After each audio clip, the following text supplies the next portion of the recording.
Et la voici, la voilà, la vidéo que beaucoup d'entre vous l'attendaient, sûrement avec impatience. La petite vidéo sur le kit upgrade des ailes de Predaking par Crazy Davy.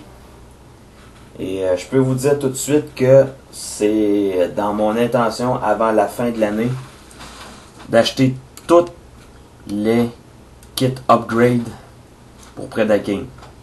Nommément le kit pour les pieds, les mains pour remplacer les mains officielles, qui se trouvent avoir les mains, les doigts articulés, l'épée, la tête. Il y a aussi les canons dorsaux qui vont venir ici. Et il y a un autre kit qui s'en vient pour la crinière, pour élargir la crinière afin de cacher ça ici. Et j'imagine peut-être que Crazy Davy va sûrement faire un kit spécial pour les attachements ici. Comment, je sais pas, mais en tout cas, ils vont sûrement imaginer quelque chose. C'est une hypothèse. Et une autre chose aussi qui va venir avec la crinière, c'est un kit pour remplacer le canon, pour l'allonger. Et une espèce de link kit pour ça, parce que voyez-vous, le robot, il n'est pas vraiment égal. Donc apparemment, il y a quelque chose qui va s'en venir pour corriger ça. Et vous voyez, l'envergure des ailes, le wingspan, est énormément augmenté par rapport aux petites ailes qui arrêtaient, oh mon Seigneur, juste ici. Alors on gagne vraiment tout ça. Le tout est plaqué or, mais c'est sûr c'est pas du vrai or quand même, mais c'est un chrome doré, on va dire ça comme ça. Et c'est miroir, c'est vraiment miroir. Vous voyez un peu mon visage, bon, tourlou.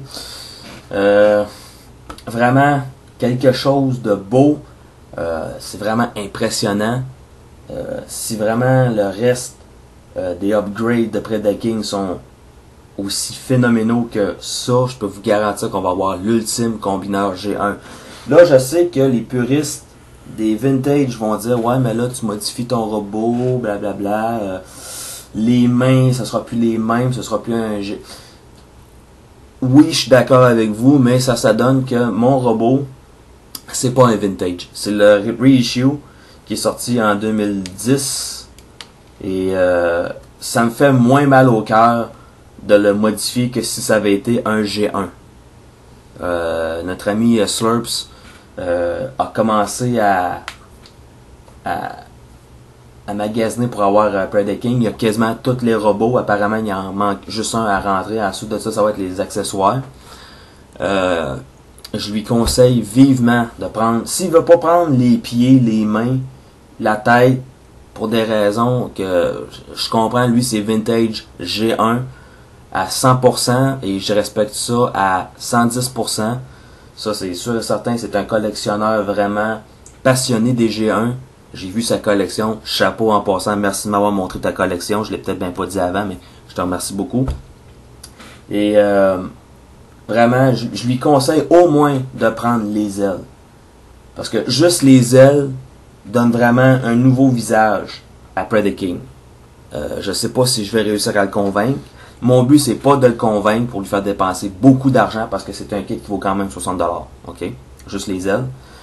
Mais ça vaut la peine. Ça vaut vraiment la peine de tricher. Quitte à pas avoir le jouet G1, on a au moins l'apparence cartoon G1. Et c'est vraiment très louable. Vraiment beau. Il y a une critique qui disait que lorsqu'on insère les ailes sur les petites ailes de Dive Bomb, oui, ça brise les autocollants. Oui, ça peut égratigner le plastique à la longue.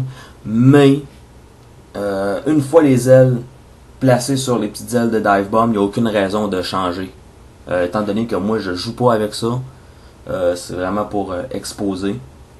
Et vous voyez la place que ça prend sur mon petit meuble noir. Vous vous souvenez dans mes vidéos précédentes, vous voyez un paquet de livres et bon. Mais j'ai fait de la place pour vraiment bien l'exposer. Ça fait vraiment très gros, très large. Donc sérieusement,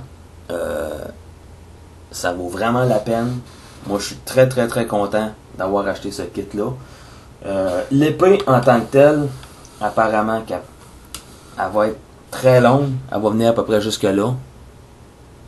Il y a les choses pour les pieds qu'il faut lui donner un petit peu plus de hauteur. Les mains sont articulées. Bon, la tête, il y a une lumière LED dedans. Seul problème, c'est que ça rend un peu back heavy Predaking. Mais quand on a un bon positionnement, il n'y a aucun danger qui tombe. Et puis, bon. Mais il y a un petit problème avec le kit. Et moi, j'ai acheté le Custom Plus qui venait avec les ailes de rechange pour Dive Bomb, des ailes de plastique noir, sans autocollant, afin de ne pas briser les ailes vintage. Moi, je les ai pas installées, tout simplement parce que je n'en ressentais pas le besoin. Et il y a un link qui vient juste ici.